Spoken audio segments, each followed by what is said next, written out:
The definition of a path has many meanings: a trodden track or way, a roadway, a route, a course of action or conduct. It can mean the course or direction in which something moves.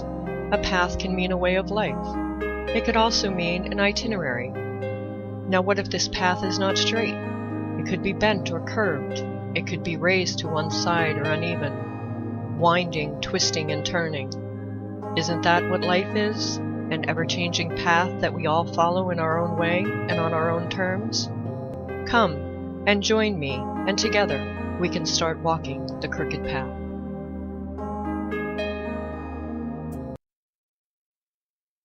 Here we go. Welcome, everyone, to Walking the Crooked Path. I am your host, Ravenwings. I'm so glad you guys could come and listen today. I have a wonderful guest for you guys to listen to today, Reverend Dr. Karen Tate. She is an author, a teacher, a speaker, a radio show host, and a social justice activist. She was voted one of the 13 most influential women in goddess spirituality as well. So welcome, Karen. I'm so glad that you could make it here today for this show.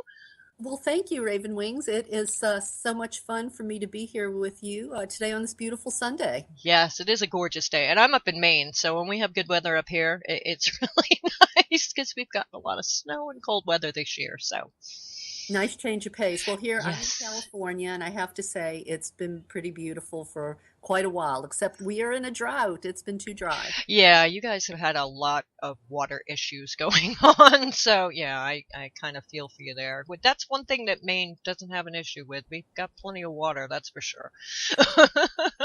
So, I wanted to have you on today, and we're going to talk about two of your books. So, I'm going to let you pick it up from there. You pick which book you want to talk about first.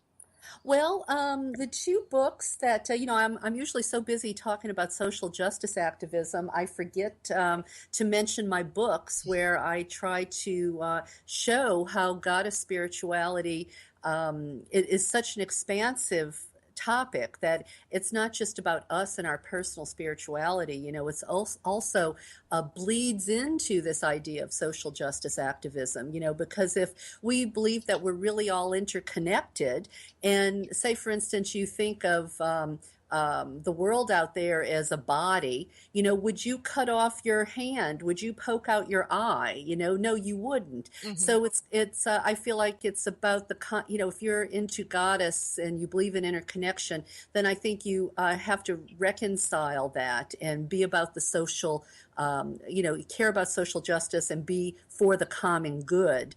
So in my book, Goddess Calling, it's actually a compilation of talks that I gave when I was ministering to a community in Southern California. We used to do something called Sacred Sundays, and I sort of copied, I guess you could say, from the Unitarian Universalists, because a lot of them would invite me to come give talks for them on Sundays. Mm-hmm. And I saw how their services went, and how effective it was. Not to say I don't do Wiccan circles too, but just sort of borrowing from the Unitarian Universalists. Our Sacred Sundays, we actually sort of delivered a message, and it would be about how goddess spirituality fits into the world out there, sort of going beyond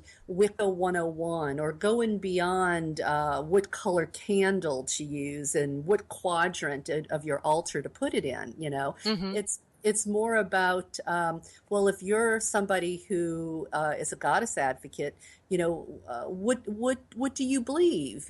How does it fit into your worldview? So, for instance, in Goddess Calling, we have I have a lot of interesting talks in there that I share with readers.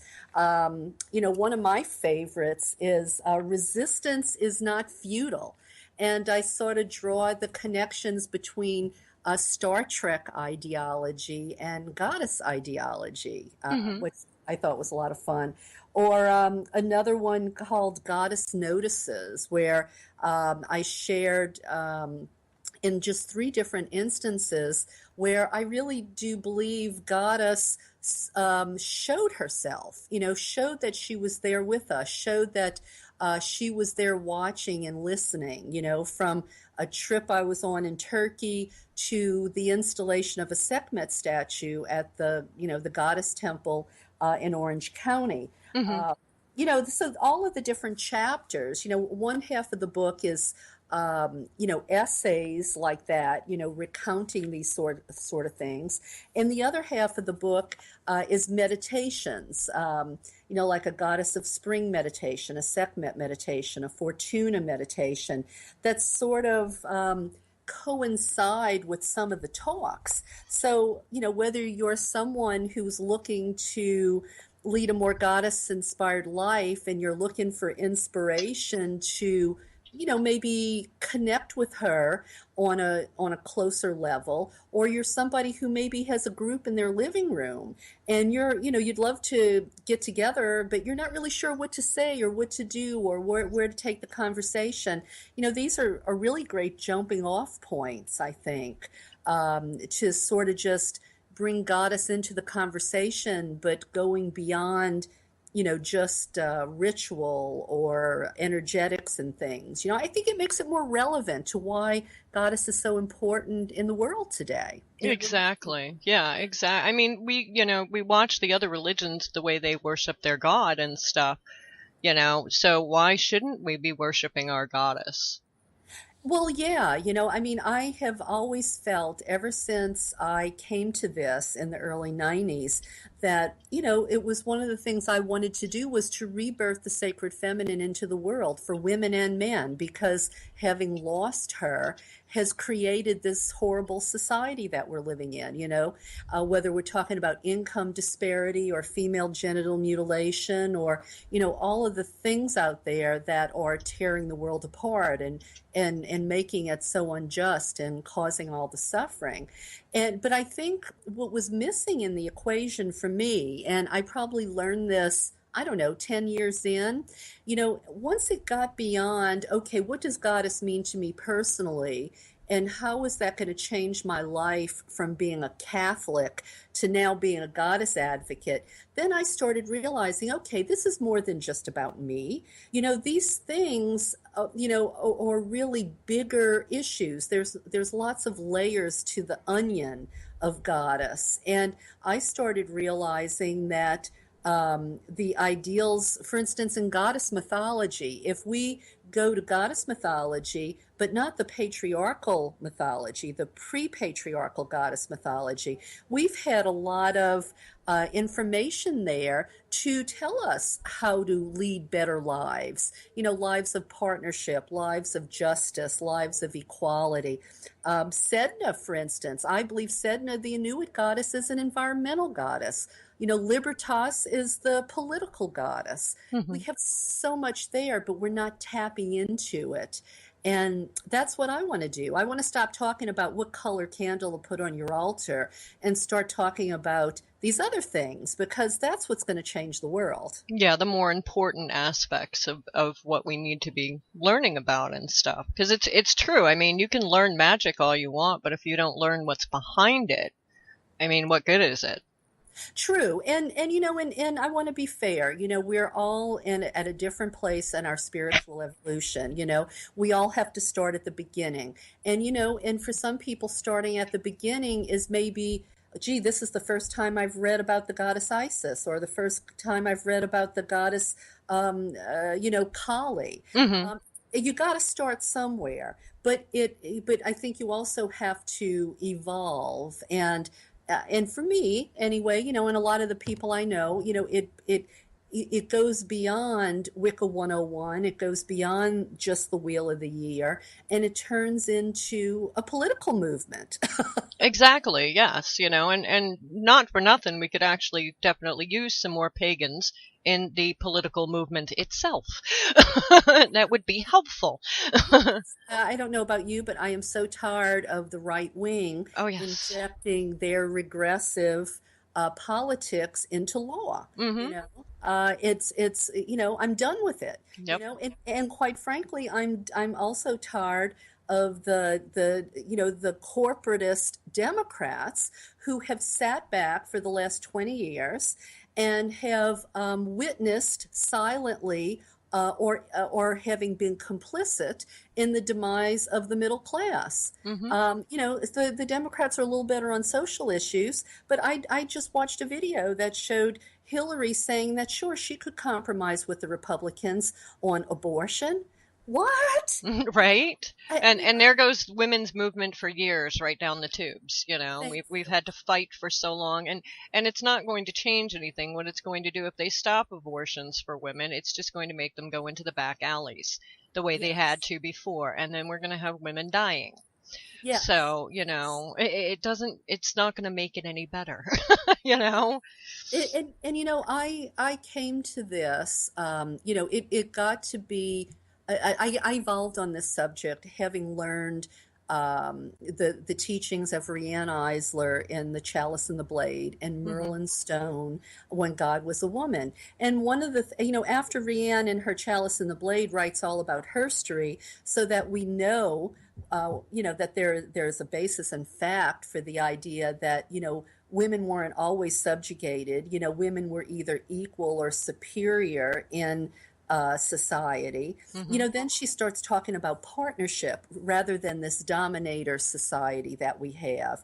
And, she makes this pivot so that we understand, this isn't just about spirituality.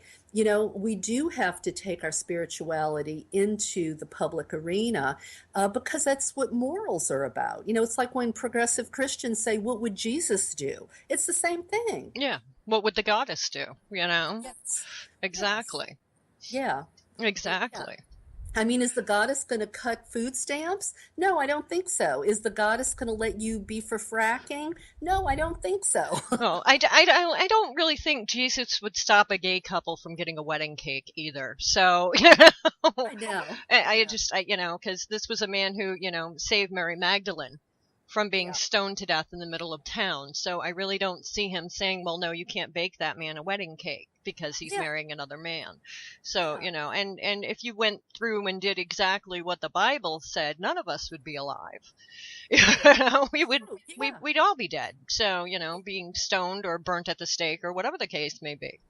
Well, and I'm surprised, that we haven't seen the media touch on it yet. Maybe because they don't think he has a serious chance of winning. But Ted Cruz is a dominionist evangelical, Hmm. and I have a radio show called Voices of the Sacred Feminine on Blog Talk, Yes. and that will, and I will segue into, why that relates to my next book. But let me tell you about Ted first. Hmm. I, I interviewed people on my show who have been part of that dominionist evangelical group.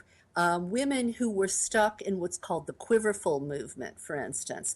And these women came on my show and talked, and these were their words. They literally escaped with their lives because it is so repressive to women. It is all about women being subjugated. And also, dominionist evangelicals believe in dominion. That Hmm. means, dominating over everybody else, that, their religion has to rule over, it basically, let's just call it what it would be, a theocracy. Hmm. And they have a doctrine that says they want to dominate these seven mountains, I think they call it. And the mountains refer to politics, the press, to like Hollywood. I mean, all of these different areas they want to take control over so that they control the narrative.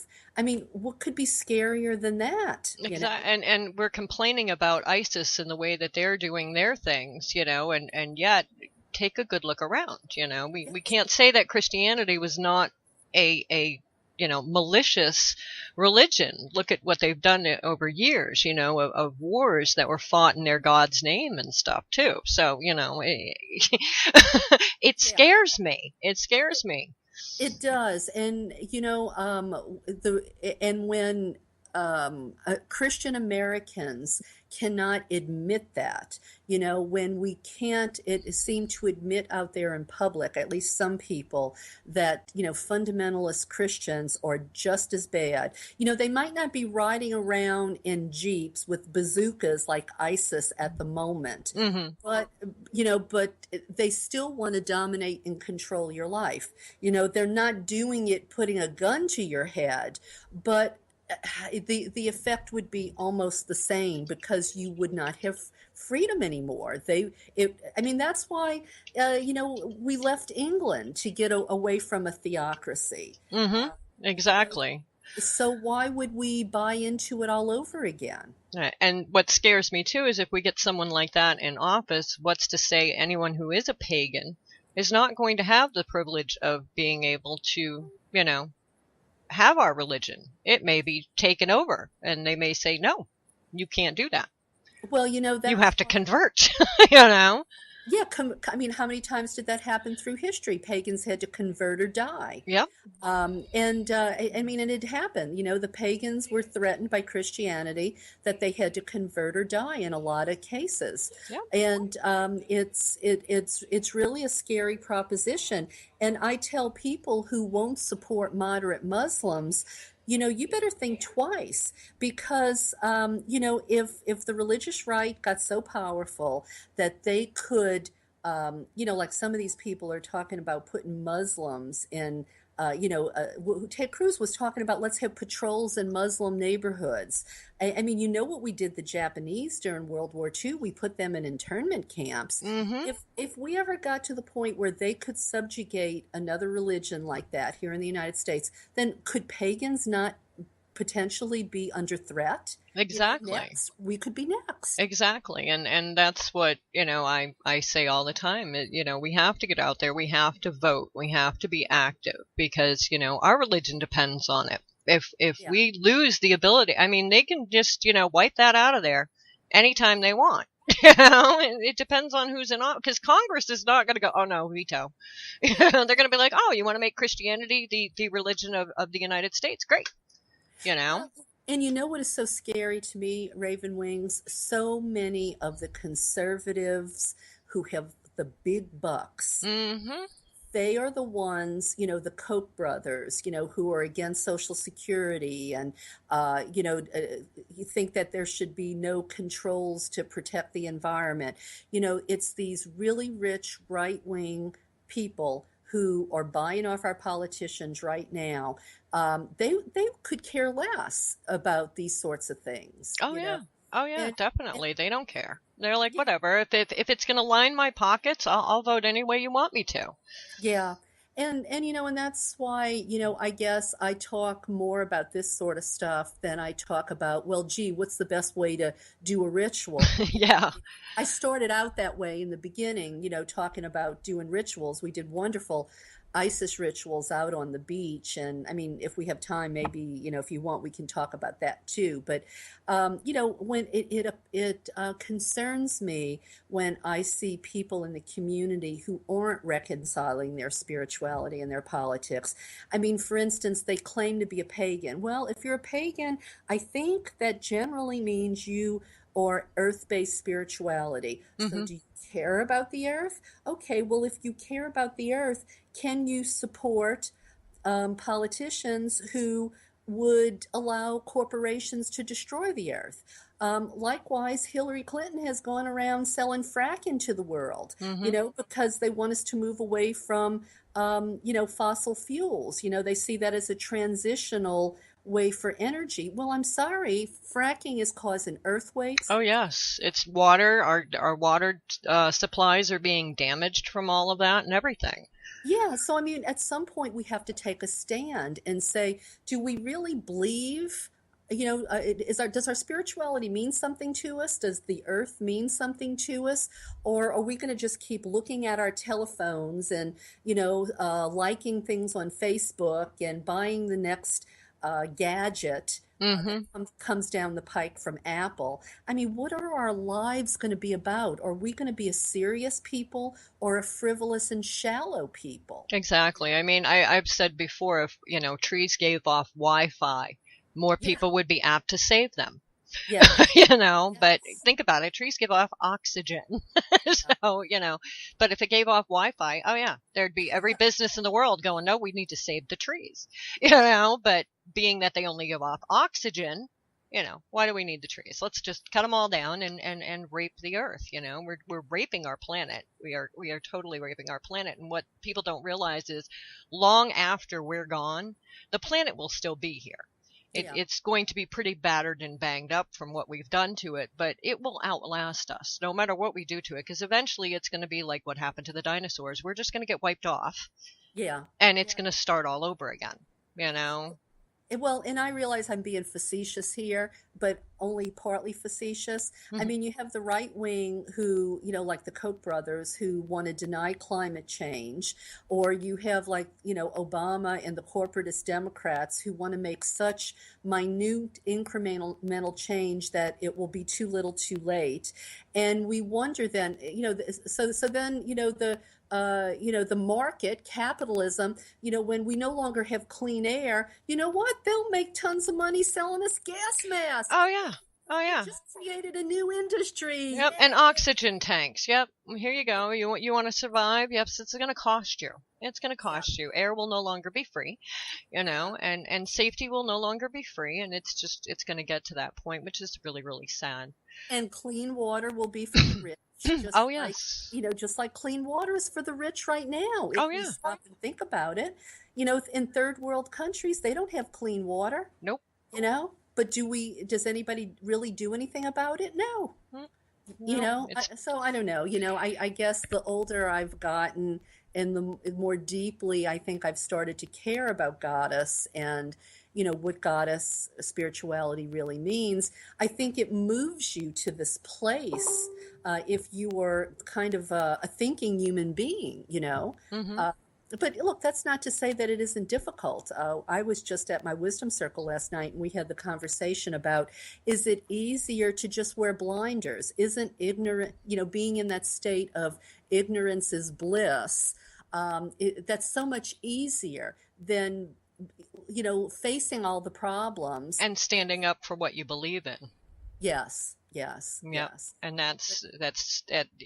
and we all have to, I mean, people will say, well, my vote's not going to matter. Well, yeah, it really does. It really does matter. If people are not happy with the way things are, don't complain about it. Change it. Yeah. Get out there, make your voice heard, change it. I'm not saying, grab a rally and go, protest, but yeah, votes do make a difference. It's just like Congress is up for elections. Like 90% of Congress is up for elections. If you're not happy with them, vote. Yeah. Get them out, because some of them have been in there since, the dawn of time. We have dinosaurs that are younger than some of the people that have been in Congress, but without us actually, getting out there and voting as people, to have your voice heard, you're not going to be able to make a difference. No, we won't. And it's amazing. I mean, you actually have Republicans who still say, gee, why did women get the right to vote? They don't know what's going on in the world. I mean, there's videos of them saying this. They can't lie about it now, I mean, there's proof. So yeah, are we gonna support regressive politics, or are we gonna, vote progressively? I mean, like, for instance, I heard Bernie Sanders talking on television today about why he was against taxing soda pops.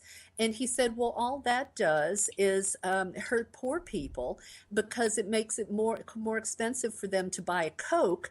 Doesn't it make more sense to instead, tax Coca-Cola, for instance, because, they're selling stuff that is, with all of the sugar that's leading to the obesity.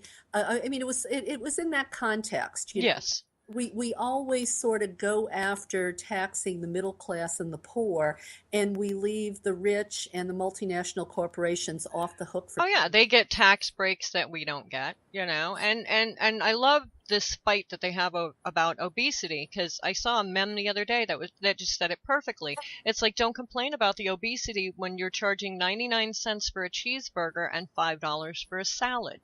Yes. When Yes. you are on a fixed income and yeah, I'd love to have a salad, but I only have $1. Well, looks like I'm getting a cheeseburger. I mean, not that I eat very unhealthy. I'm one of those weird people that eats really healthy most of the time, 90% of the time. I do have my moments, but I think everybody should in moderation. It's all fine. Yeah. But we can't be saying, well, we got to worry about this and we got to worry about that when all the good food costs way too much for anybody who really needs that food to spend. It's like, I personally think all of our pharmacies, these pharmaceutical companies, they need to be put on some kind of a governing thing to where they can't charge as much as they do for these prescriptions. Yeah. It's ridiculous. We have this wonderful Obamacare that half of the people can't get. It was supposed to help to make sure everybody could get insurance, but yet there are still people who out there who can't afford it.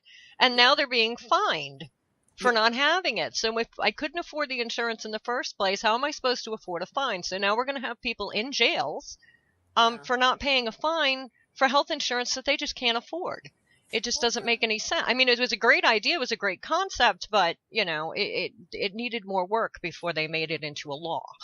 Yeah, and I believe where it went wrong is people should not profit from the healthcare industry, I don't think. I don't think so either. I mean, Canada, look at Canada. They have free healthcare. They may pay more for their gallon of milk, but they still have the free healthcare. So they're paying for it in the long run, but not like we are here. We don't have people going into debt and losing their homes. Yes. I see elderly people that have to make a choice between their medications and their oil for their heat in Maine, and that's not a choice you should have to make. Well, let's see, I can either die from not taking my medication or I can freeze to death. This is the choices that these people are having to make that should not be having to make, I don't understand it.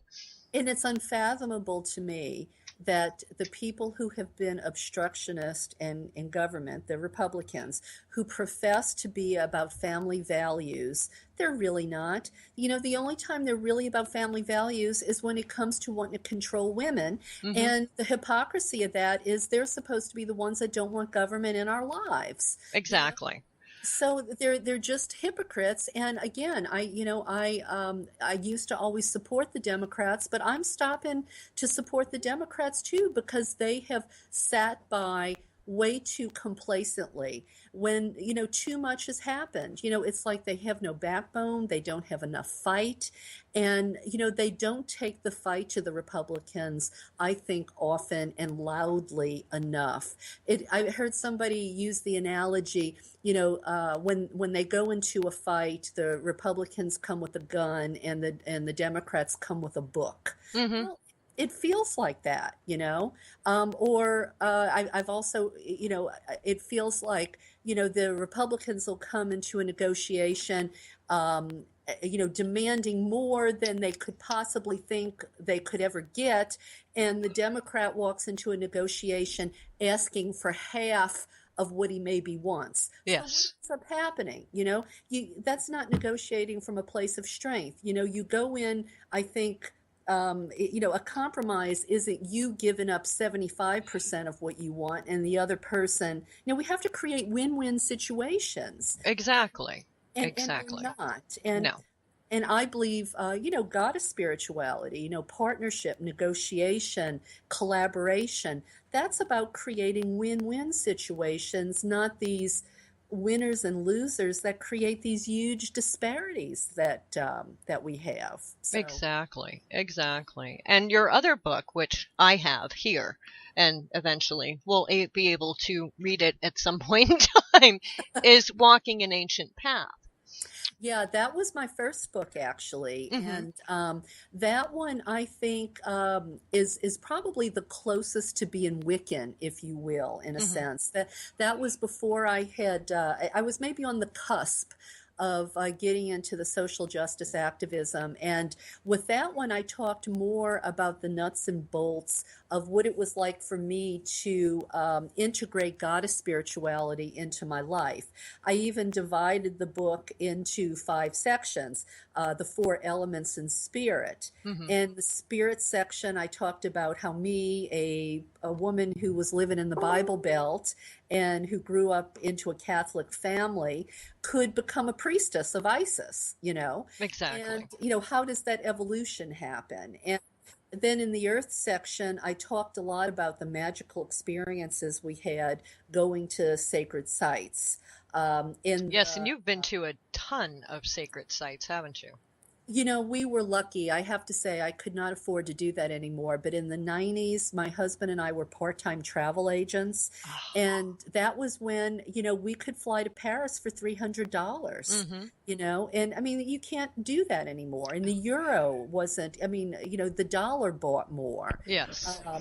And so, like in the water section of the book, I talk about how ritual transforms us, and I have rituals and prayers in there, and talk about Aphrodite, and in the fire section, I talk a lot about Sekhmet and politics. I get into the sort of the uncomfortableness of how political our communities can be, meaning like the pagan communities and the women's communities, and not the community at large out there in the world. Yes. And then the air section is how does Goddess inspire us? How can we do things to connect to her?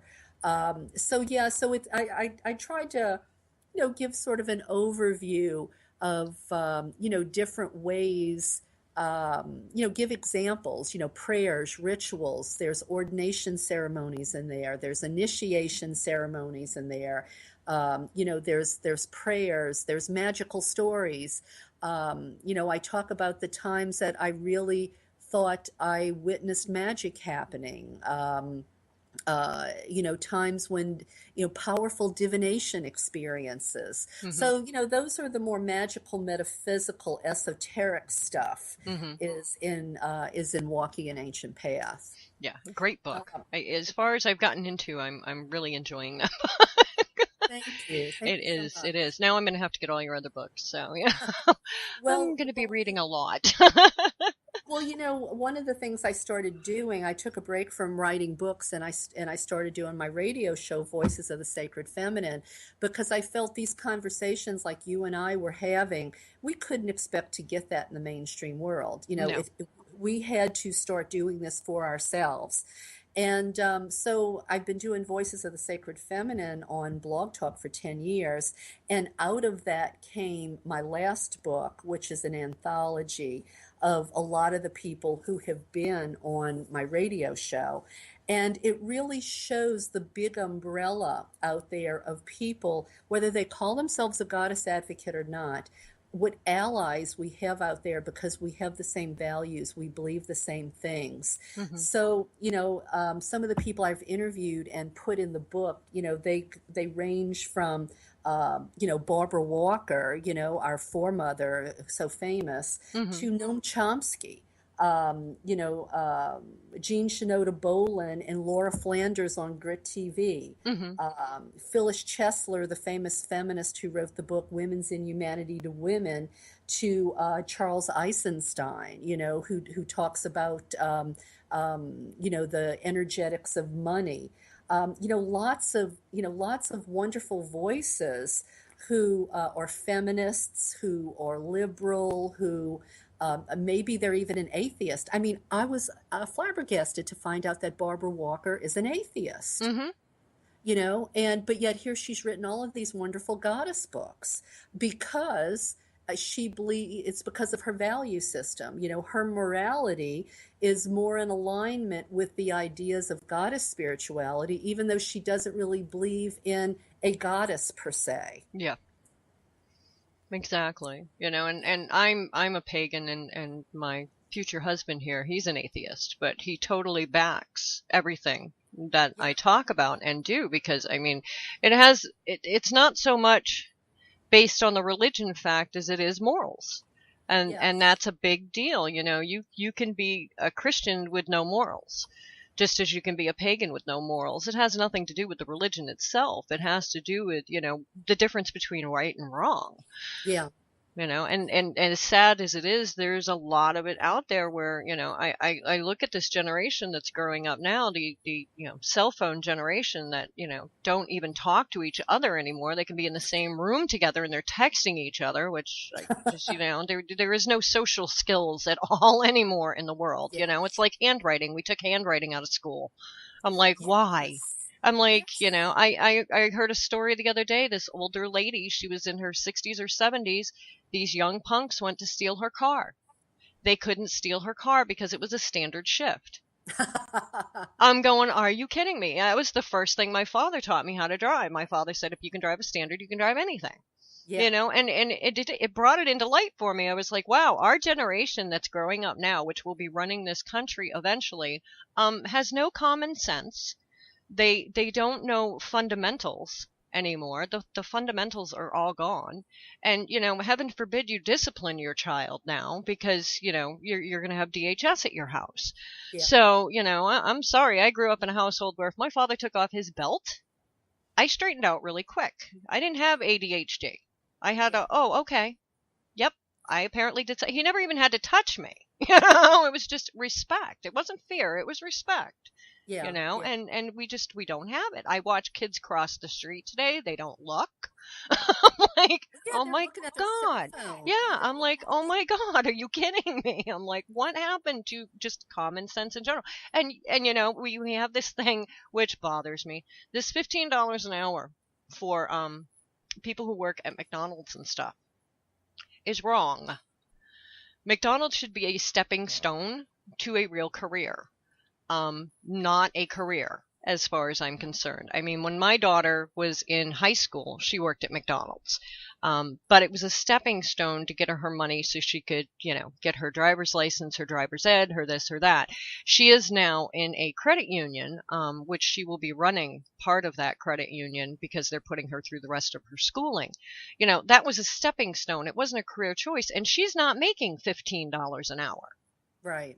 I don't understand that. We have paramedics and law enforcement that aren't making $15 an hour, but we're going to give this to the high school kids who, can't look up from their phone to, cross the street. That scares me. That scares me. The other side of that is, I think what'll happen is if, because you have some people, because all of our jobs have been shipped overseas, in some places that may be like the only job they can get. And it's not just kids who work at McDonald's now. Oh, true. Some of it's people who are trying to support a family, unfortunately. And I think the idea is when we get to the point where somebody at McDonald's is making $12 or $15 an hour, then the paramedic, his pay is going to naturally move up. Well, I hope so. That's what I'm hoping for. Don't just, raise the pay of certain people and then forget about the ones who spent their time going to school and, now have a student loan that's going to kill them for the rest of their lives. That's another thing too. Well, that's how we used to work with with unions, Raven Wings. Because, the unions would come in and they would raise the wages of people who worked for them because we had they had collective bargaining, they had leverage with the employer. So that then made non-union places have to pay more because they wanted to get decent employees. So I think that's sort of the thinking. When the minimum is higher, then the people who are in the middle, then their wages go up higher too. I think that's just sort of, at least that's my understanding of it. Well, let's hope it works that way because I've seen how they do some of these things, and if you're really rich, you get a tax break. If you're, middle class, forget it. You're not getting any kind of break, and if you're below poverty level, you're getting $3,000 back in taxes. It's just not equaled out to where it needs to be anymore. It's just really not. No, it's not. And until we can get rid of these people in Congress, because look, I am not for these people in Congress. There's a reason why their approval rating is probably 10%. All they do, they don't look out for us. But if they want to get back into office because our wonderful Supreme Court, which gave us George Bush, yes. Iraq War and all of that. I mean, that whole scenario, they're the ones who gave us Citizens United. Corporations or people, they can spend as much money in elections as, and they're buying our democracy. If you're in Congress and you want to keep your job, you have to pander to them. Mm-hmm. Now Bernie Sanders has shown that they don't. But how many people are going to do what Bernie has done, or are they just going to keep perpetuating the status quo? And they're thinking more about themselves and their own reelection rather than, really being a public servant and help change the country. Exactly. And that's what we need. We need a change, an absolute change. And I really don't think that putting a woman in office is going to make that change. And I'm not saying that as in we should never have a woman in office. I'm saying that as in the reason that they put Obama in office was like we talked about earlier. If they want to get, the first African American in office, then they're going to put a woman in office, and then they're going to turn around and say, well, we tried, it didn't work. Yeah. And it sets him up for a fall. I can't say that Obama was a bad president. I can't. He walked into a nightmare. Yeah. That he tried to fix. So, and it doesn't matter what he does. It doesn't matter. They're all going to put him down and say that he did the wrong thing no matter what. So I gave up on that a long time ago. I feel bad for him because when he went in there, he had a full head of black hair. Now he's completely gray. That's what the presidency will do for you. You know what I mean?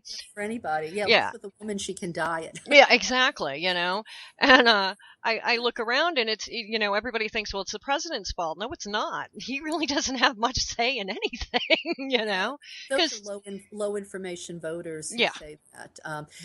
But I have to say, I voted for Obama over Hillary, and because I really thought he offered better ideas. I felt like because he came from people who were poor, a single mother, he would understand. Mm-hmm. And I don't know what happens when somebody actually gets into the White House, but then things shift. And I do have, even though I agree with everything you just said, the obstructionism, losing jobs, the economy was collapsing. I think the difference between him and what a Bernie Sanders would be, maybe it's personality, okay? Maybe it's because Barack Obama is this quiet, genteel, kind of reserved man, okay? Mm-hmm. But you see, I think if the way Bernie would do things different, if he was facing this Republican obstructionism, he would be on the television every friggin' night. He would be saying, okay, I need you to rally in the streets. I need you to, be on the switchboard. I need you to be calling your congressman because I need you. We're going to do this together. We're going to show them the power of the people. But, Obama didn't use his bully pulpit to get the people involved, and even though he had created this huge voter following using social media for the first time, he let us all go home and leave it to him to handle. And the Republicans were determined that they weren't going to do anything he wanted to do. Oh, no, they fought him tooth and nail on anything and everything he brought to the table. Everything, even if they agreed on it before he brought it to the table, they would have disagreed on it as soon as he brought it to the table.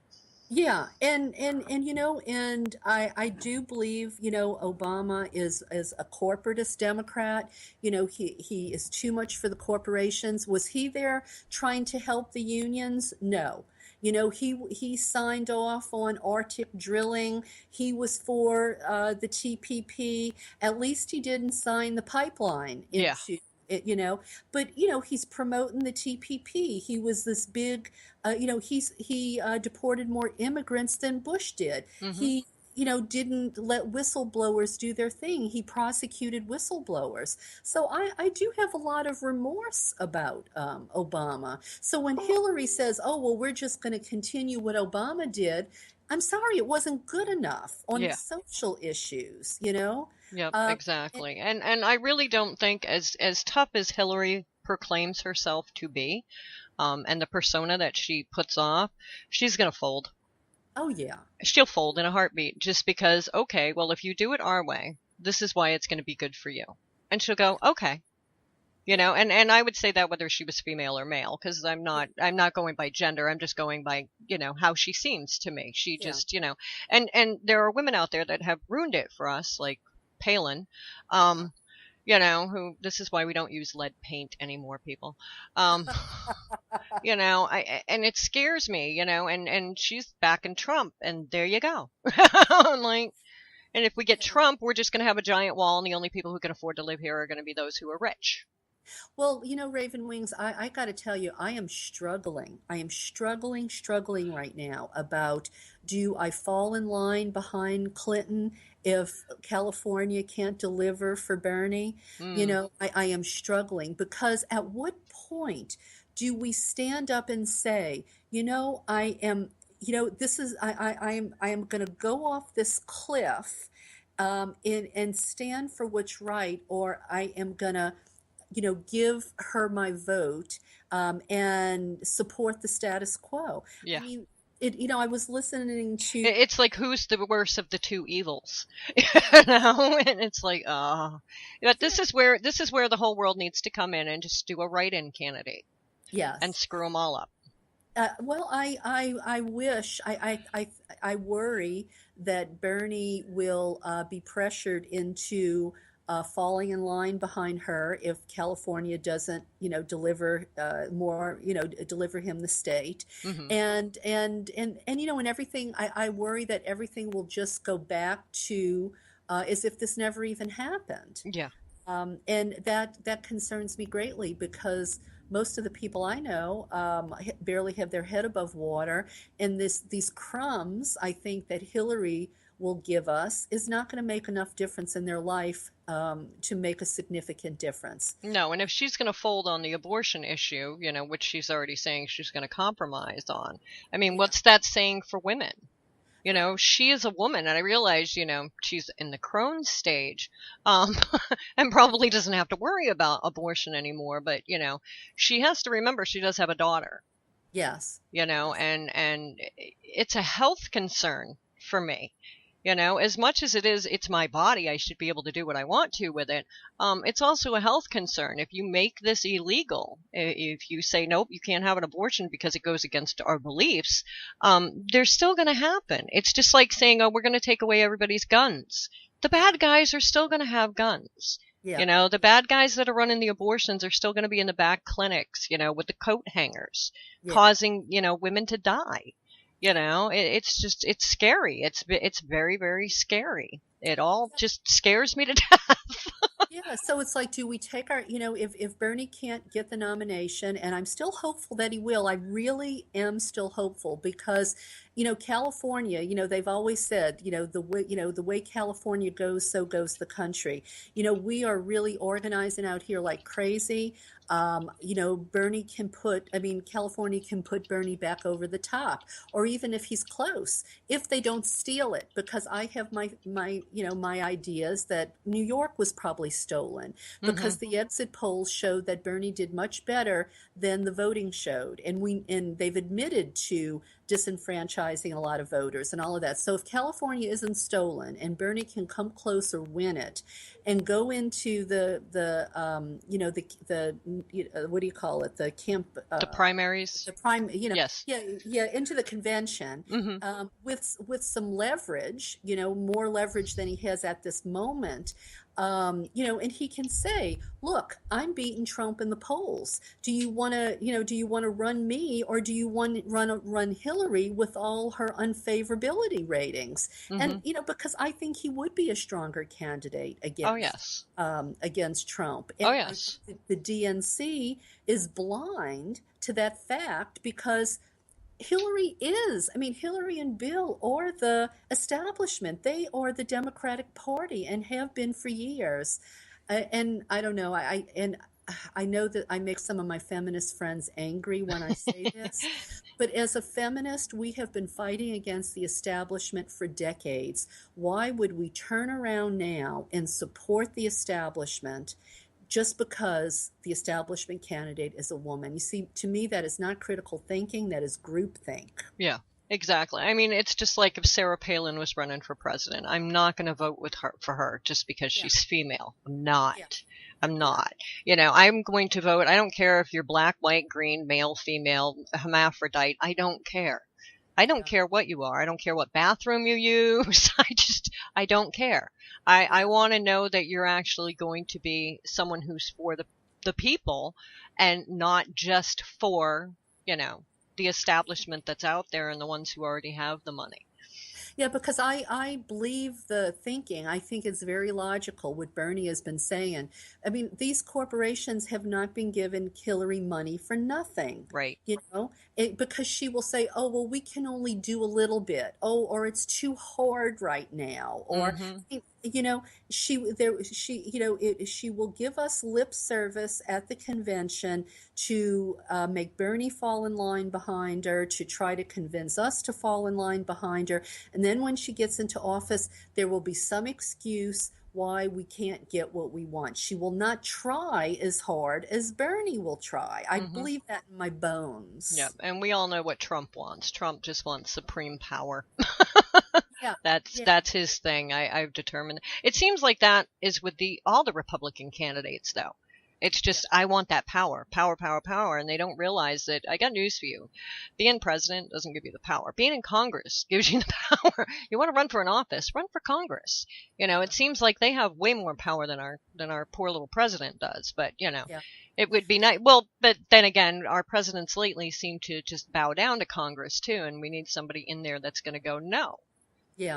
This is it. No, So, Well, and I don't know about you, but I really have to fight the depression of seeing with a new clarity how distorted the corporate media is. oh I feel yes. I feel betrayed by people like Rachel Maddow, who is up there being a corporate tool. Mhm. Because imagine if this race between Bernie and Hillary had really been fair. Mhm. If the mainstream media had not had their finger on the scale, if the DNC had not had their finger on the scale, if these elections hadn't been rigged, what would have happened?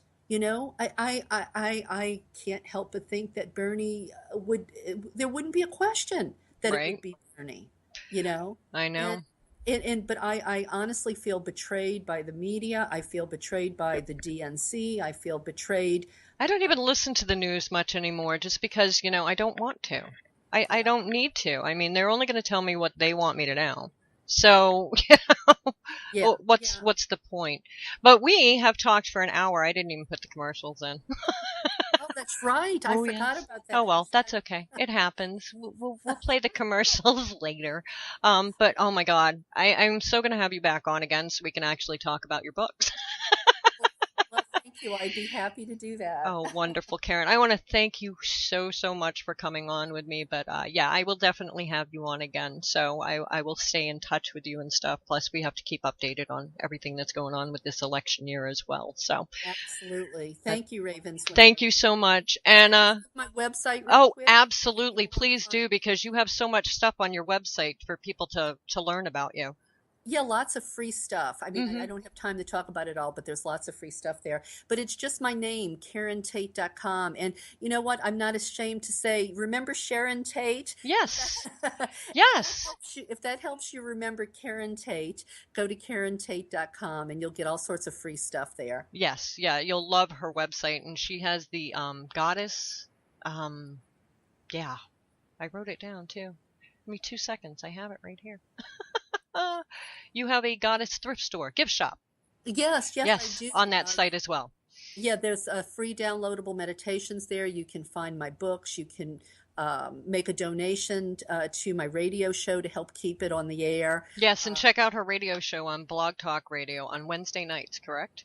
Yes, every Wednesday night, and there's lots of archives there if you want to go catch up. Yes, definitely. Definitely check her out because she got to sit on the other side of the table today. So, Yay, thank you.